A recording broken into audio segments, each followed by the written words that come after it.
여러분 반갑습니다. 반도체 오빠 천마스입니다. 또 하루가 시작됩니다. 월요일이에요. 새벽 6시 여러분과 함께하는 즐거운 모닝 시간이네요. 모닝. 하여튼 여러분 좋은 하루 보내시고 오늘 월요일도 여러분이 원하는 바 좋은 일들이 가득하길 바랍니다. 저는 젊어서 고생을 해야 한다. 예전에는 그런 이야기를 했어요. 젊어서 고생을 해야 한다. 근데 젊어서 고생하고 싶지 않아. 젊어서 고생하니까 노년에 더 힘들더라고요. 몸도 아프고 힘들어. 젊어서 고생, 글쎄요. 고생이라기보다는 젊어서 열심히는 하겠지만은 너무 고생할 필요는 없다고 생각을 합니다. 너무 고생은 하지 마십시오. 근데 이런 건 있어요, 여러분. 또 젊어서 돈을 아끼면은 늙어서 더 가난해진다. 당연히 젊어서 아껴야 하는 거 아닌가? 그런 생각을 했는데, 우연하게 이제 글을 봤어요. 보니까 젊어서 돈을 아끼면은, 야, 늙어서 가난해진다? 이게 말이 되나? 하는 그런 생각을 해봤습니다. 이런 것 같더라고요.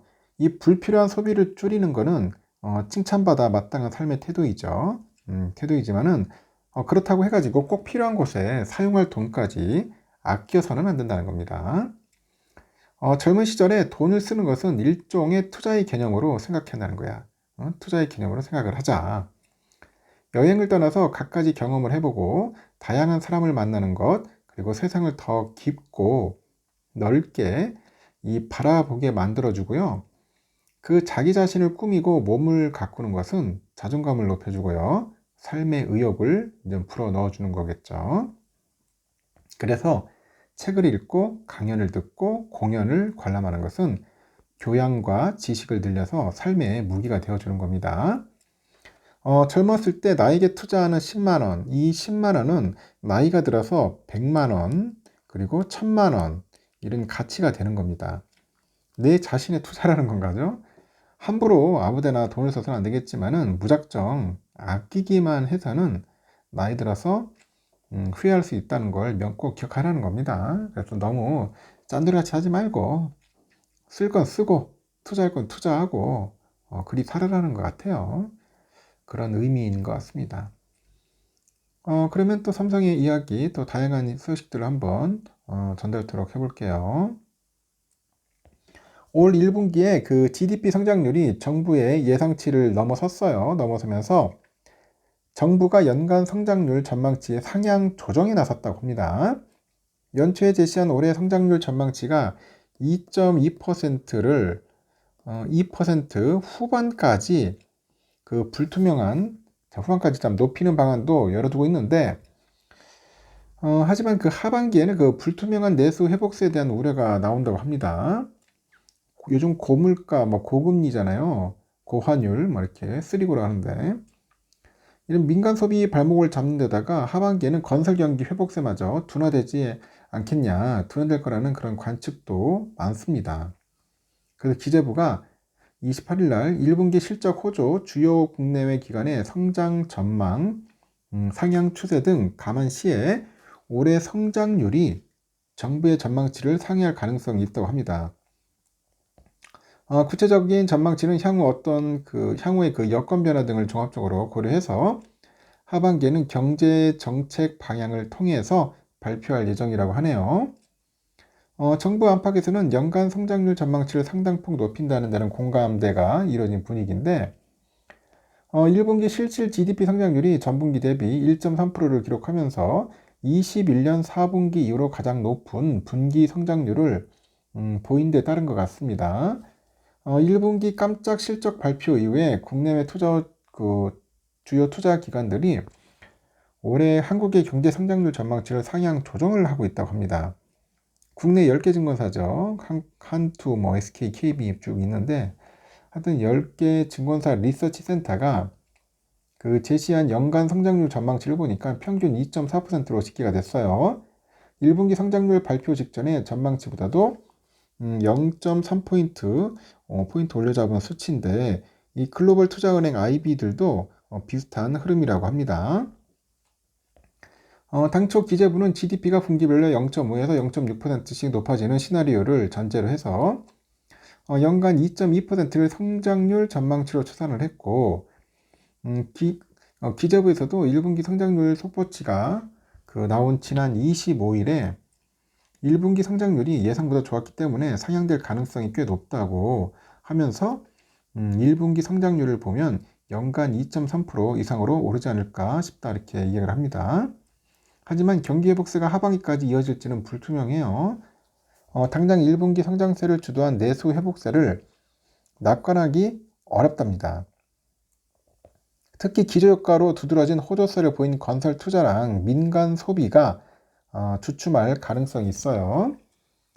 향후 건설 경기의 선행지표인 건설 수주는 지난 2월에 1년 전보다 24.1% 감소했다네요. 이렇게 고금리 고물가도 내수 회복 걸림돌인데 1분기 성장률 반등으로 금리 인하 시점이 밀리다 보니까 고금리 장기화 가능성도 짙어지고요. 2개월 연속 3% 상승률을 기록한 소비자 물가는 국제 유가 상승과 과일과 채소류 가격 불안으로 4월에도 3%대를 벗어나기는 어려울 것이다. 그런 분석이 나오고 있답니다. 경기 침체에 그런 관련된 이야기들이 좀 있는 것 같아요. 그러니까 이어서 이재용 회장 관련된 이야기를 한번 해볼게요. 이 회장. 이재용 회장이 26일에 독일 오버코엔에 위치한 자이스 본사를 방문을 했네요. 그래가지고 칼람 프레이트 CEO 등 경영진하고 두 회사 간 협력 강화 방안을 논의를 했다고 합니다. 이 자리에는 크리스토프 푸케 신임 ASML CEM이죠. CEM도 동행한 것으로 알려져 있는데 푸케 CEO가 10년간 ASML을 이끌었던 페터르 베닝크 전임 CEO의 뒤를 이어서 회사의 수장 자리에 올랐다고 하네요. 자이스는 첨단 반도체 생산에 필수적인 EUV 기술 관련 핵심 특허를 2,000개 이상 보유하고 있는 글로벌 광학 기업이에요. 그래서 ASML이 EUV 장비에 탑재되는 광학 시스템을 독점 공급을 합니다. EUV 장비 한 대에 들어가는 자이스 부품이 3만 개 이상이래요. 그래서 이 회장은 자이스 경영진하고 반도체 핵심 기술 트렌드하고 두 회사의 중장기 기술 로드맵에 대해서 논의를 했고, 이 자이스의 공장을 방문을 해서 최신 반도체 부품하고 장비가 생산되는 그런 모습들을 직접 살펴보는 겁니다.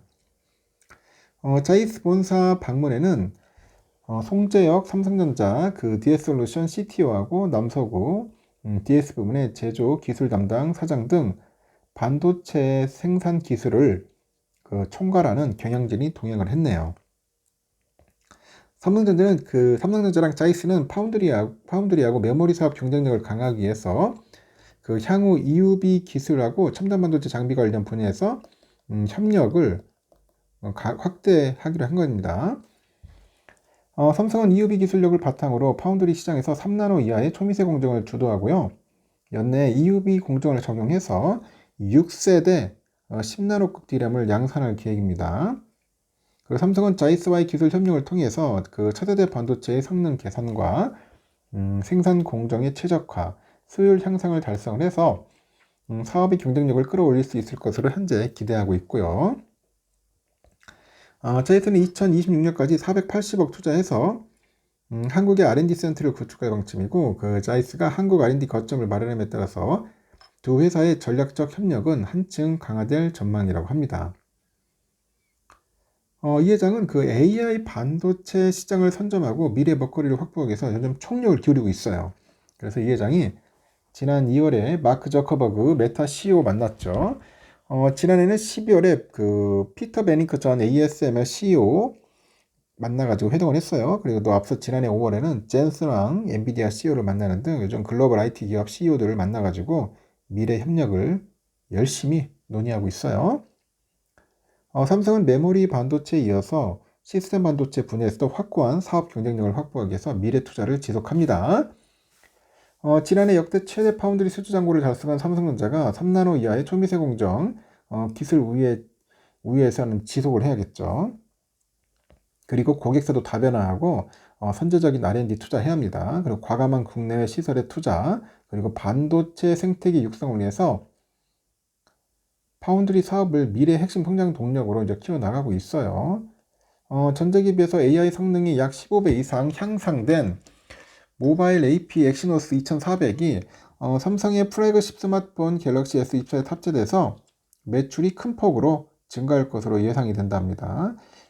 이미지 센서 분야에서는 지난해 12월 출시한 아이소셜 비전 63D 뭐 등등 해서 다양한 제품을 장산해가지고 업계 1위 기업을 맹추격합니다. 맹추격. 그리고 DDI 시장에서는 21년째 세계 1등 유지하고 있고, 삼성은 NPU 사업도 본격적으로 육성합니다. NPU, 이 인간의 뇌를 모방한 신경망 처리 장치죠. 그 시스템 반도체 사업 영역을 현재 열심히 확장을 하고 있다. 그렇게 보시면 됩니다. 그러다 보니 이재용 회장이 좀 바쁜가 봐요. 좀 열심히 뛰어다니고 있다. 아주 보기 좋습니다. 요즘 그 수출주하고 밸류업 수혜주의 외국인들이 러브콜이 계속 이어지네요. 순환매 장세 속에서 관심주가 좀 바뀌는 듯 하다가도 결국에는 실적 전망치 상향과 정부의 추가적인 정책 발표 수혜가 기대되는 반도체, 자동차 업종으로 매수가 다시 몰리는 것 같은데 증권가에서는 다음 달에는 이런 현상이 더 뚜렷해질 것으로 보고 있어요. 한국거래소 보니까 최근 한 달간 국내 증시에서 외국인들이 삼성전자, 현대차, 삼성전자 우선주 많이 샀습니다. 그러니까 본주는 3조 7천억, 우선주는 3천억 정도 샀네요. 그리고 전력기기주인 HD, 현대일렉트릭, 방산주는 현대로템 등 수출주가 뒤를 이었고, 지난 1월에 기업 밸류업 프로그램 추진 발표 후에 관심이 커진 삼성물산, 기아도 많이 샀네요. 올해 전체로 봐도 순위권에 큰 변화가 없습니다. 삼성은 7조 6,800억, 현대차 2조 8,800억, 삼성전자 우선주 1조 2,800억, 하이닉스 1조 2,500억 정도 이렇게 되는 것 같습니다. 열심히 삽니다. 그리고 지난해 같은 기간 삼성 SDI, LG엔솔 등 2차전지, JYP 등 하여튼 엔터 종목도 순위권에서 약진한 게 대조적이다. 그렇게 보시면 될 것 같네요. 순매수 상위 종목의 공통점은 실적의 전망치가 개선됐다는 것. 삼성과 하이닉스의 최근에 한 달간 연간 영업이익 전망치가 12.6, 53.4% 늘었네요. 시장 조사업체에 보니까 디램하고 낸드 플래시 가격이 2분기에 3에서 8%, 13에서 18% 각각 오를 것으로 예상하는 등 업황이 우호적입니다.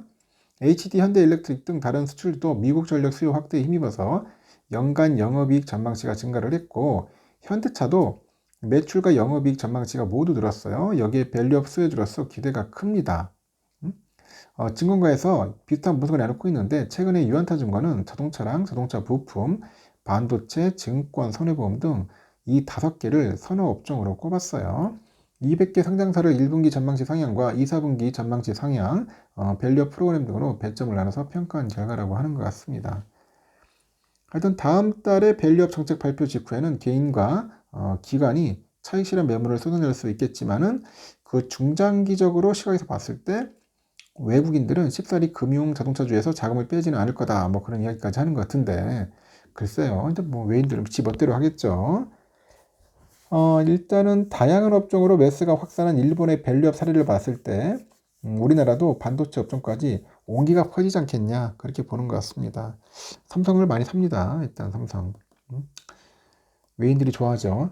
앞으로도 삼성전자 많이 살 것 같습니다. 주가가 팡팡 올랐으면 좋겠습니다. 일단 여기까지 하겠습니다. 여러분 좋은 하루 보내시고 또 다음 시간에 시간 되면은 또 여러분들께 전달토록 하겠습니다. 좋은 하루 보내십시오.